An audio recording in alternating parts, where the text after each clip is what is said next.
What is up guys, Dzeeff here. Today I want to share with you my current agent deck for Yu-Gi-Oh! Master Duel. This archetype got support a few days ago in Master Duel because they added new cards in the selection pack, and I really feel like this deck is a strong rogue contender. I'll say this, I played a couple different builds on day 1, it did not go well at all, but then for day 2 I came back with this build, which is kind of based on the build that Tatson posted for the TCG on his channel a couple weeks ago, but I repurposed it for Master Duel of course, and this build is really good. This is definitely the one that I've seen the most amount of success with. I went on like a 7 win streak on Saturday before the game crashed and unfortunately reset my win streak. In today's video, I wanted to go over my deck list as well as show you guys some gameplay because this deck I think is a real sleeper pick in the current Master Duel format. This deck has a crazy broken turn 1 combo that is incredibly consistent. You can pretty much always summon Archlord Christia on turn 1, and a lot of decks right now, especially Sword Soul, really don't have an out to this card, especially when you have other interruptions. Anyway, here is the deck list. We have 1 copy of Valor, 1 copy of a level 1 fairy monster to summon off Diviner's Effect,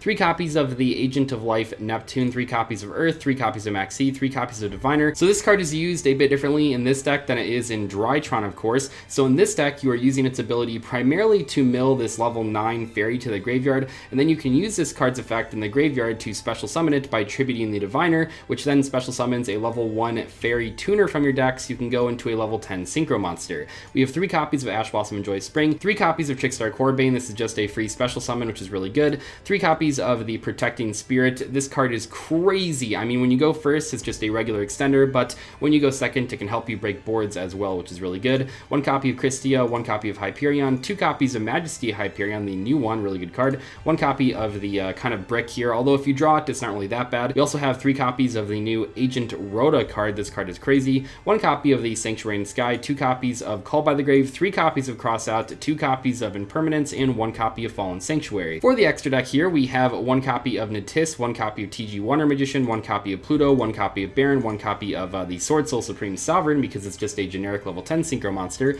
2 copies of Master Flare Hyperion, crazy good card that enables your big turn 1 combos. For the Link monsters, we have 1 copy of Almirage, 1 copy of Helk, 1 copy of Phoenix, 1 copy of Moon, crazy good new card, 1 copy of Unicorn of course, 1 copy of Celestial Night Lord Parshath. So this is what you are copying with the Master Flare Hyperion effect, and then you can use its ability if you have a Sanctuary in the Sky on the board, which you pretty much always will, to then add any fairy monster from your deck to your hand, which allows you to grab that Archlord Christia right from your deck. 1 copy of Selene and 1 copy of Access Code to round out the extra deck. One thing I will mention here is that I'm not playing Venus. I'm sure people are going to be mad about that. I'm sure there's already comments about it, but I really feel like in a format like this one where Maxi exists, Venus is just not safe at all. In the TCG, I think Venus is a pretty good addition to this strategy, but this deck already loses pretty hard to Maxi. I don't want to add any more cards in the deck that lose even harder. Anyway, without further ado, let's get to the gameplay in today's video. This deck is a ton of fun to play, and I think you guys are really going to enjoy the clips. Going first. Not that this deck can't go second, but it's not the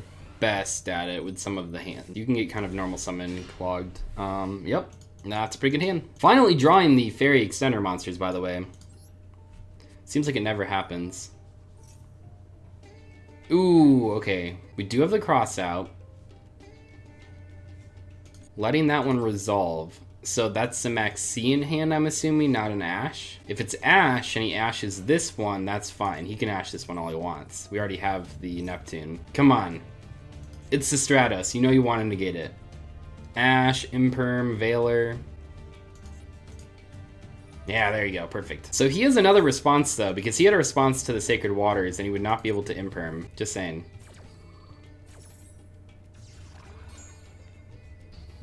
Haha, you fool! For I have Protecting Spirit, whatever that says. Oh, you have a Maxi, do you? Well, good thing I saved my cross-out designator, which just so happens to call Maxi. We were never getting baited by the Imperm. That animation feels so satisfying because it's like, it's hitting their hand. I don't know, I like that one a lot. This card's crazy, by the way. We're just using it for an extender, but like when you draw this card going second, it's so good. Summon! Moon. What is it called? Protector of the Agents. Moon. Activate effect. Activate Neptune. Special summon this. Activate Hyperion. Banish Neptune. I think it's really cool that with this newest wave, they were able to finally get people to play Sanctuary in the Sky. Summon the almighty Master Flare Hyperion. Great animation right there. This card seems like it was designed to be summoned with a crazy animation. This card's artwork is nuts. Activate to send. Activate Sanctuary in the Sky. Activate to discard. Like, the goal is that they just don't have an out to the Christia. This guy already used 2 cards in his hand, by the way, so like, he's in a much worse position than he might look right here. And we are playing around Lightning Storm. And it's like, if he does break both of these cards, like, we still have Earth plus the Majesty Engraved for follow-up. Like, this setup is so good. It's so consistent. Have we done it like every time we've gone first, except for once? I don't know, it's kind of crazy. A lot of the hands through Hulk or, oh, yeah, this is gonna be probably GG then. But yeah, pass. Oh man, this board guy, yep. That is tough. Man, I could actually tribute the, yeah, that's the play, right?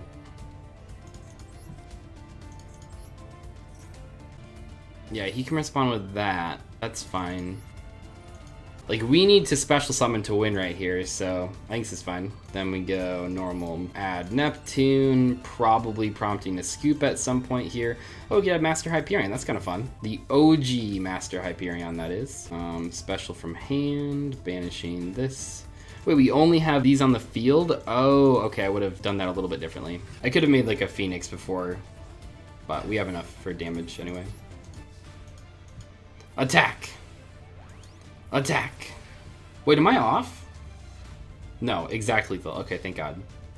Well, that's kind of cool. Did they do that on purpose? If you summon one of each Hyperion, it's exact lethal against 8,000. That's really cool, actually. Is running 2 Master Flare in the extra deck mandatory? No, definitely not. One's perfectly fine. The second one like comes up every once in a while, but realistically, because you have 2 other good level 10 synchros to make, it's not like the most important thing, especially if you are trying to build this deck like on more of a budget. Don't worry about it. Okay, let's go normal summon Earth. Activate effect.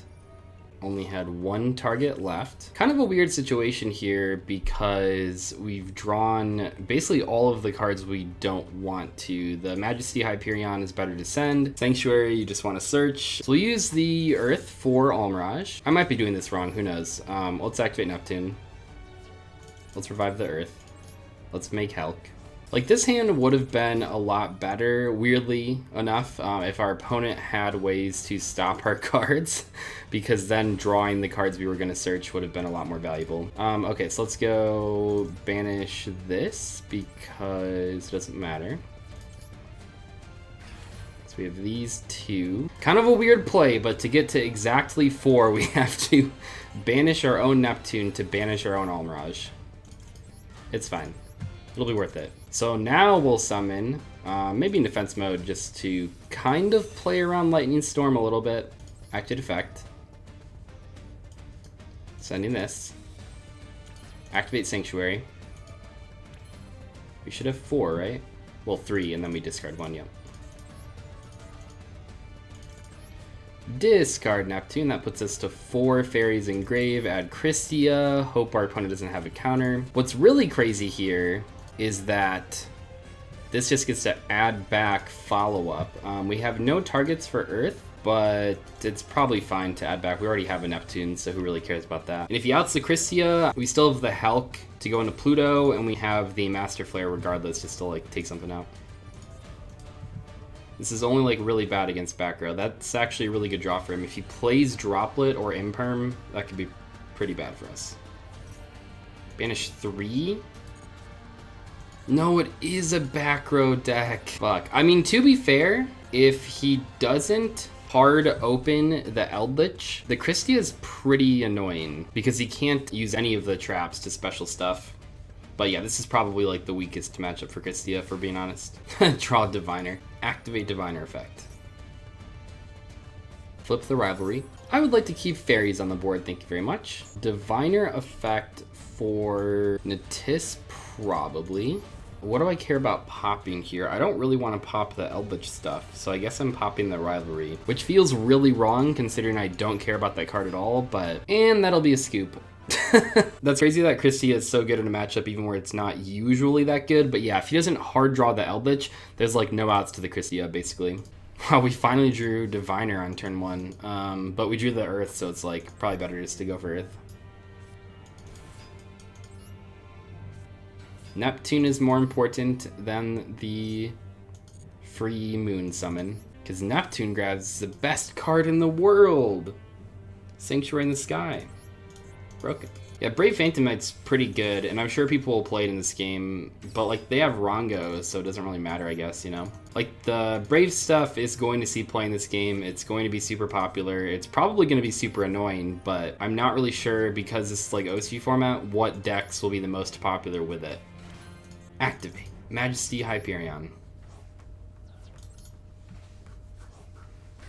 Okay, 1 Fairy Engrave, 1, 2, we're discarding Diviner. Okay. Always gotta make sure that you have the fairy count correct, just in case you screw up. Because some of the hands end on 5 Fairies Engrave. Send this, activate Sanctuary. Now we get to search the trap card, which is really crazy. Special Christia, add back the Earth? Yeah. Summoned it in attack mode on accident. Please don't have Lightning Storm. Yeah, we'll get rid of Diviner. It's not that Diviner's a bad card. Diviner's very good. It's just if you already have Earth, you don't really need the Diviner too much. When he draws, we're going to flip up this, the Fallen Sanctuary, because unfortunately it doesn't work like Protocol. It has to already be face up on the board when you use this effect. Yeah, good luck, dude. Yep, normal summon mode. Yeah, you lose. Like, Sword Soul just has no outs to Christia besides exactly Imperm. Yep, that'll be a scoop. Oh my gosh. There's just no out besides Imperm.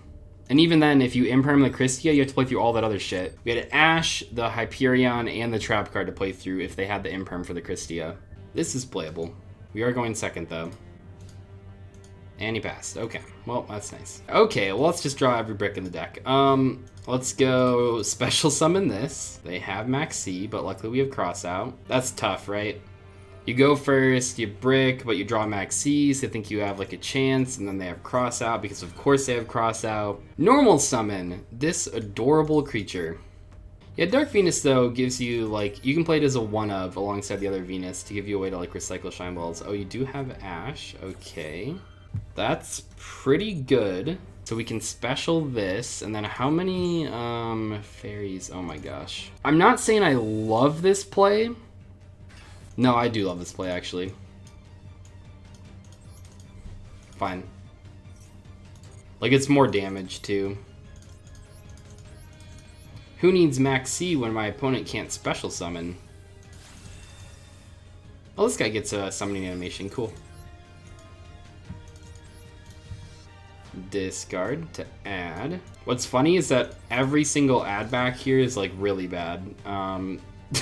Like, this one I can normal summon, so I guess I'm adding that one back, but they all feel kind of bad. Attack.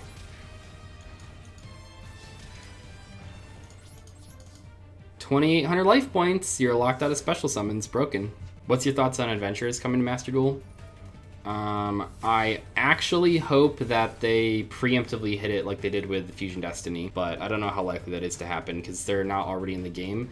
And the Fusion Destiny hit was like, that card was already in the game, so they could hit it preemptively, but I don't know if they would actually hit cards like on release. But I think it would be better for like the overall health of the game. And that'll be a scoop. Yep. With that awkward hand drawing, what, 2 garnets? 3 garnets? No, 2 garnets.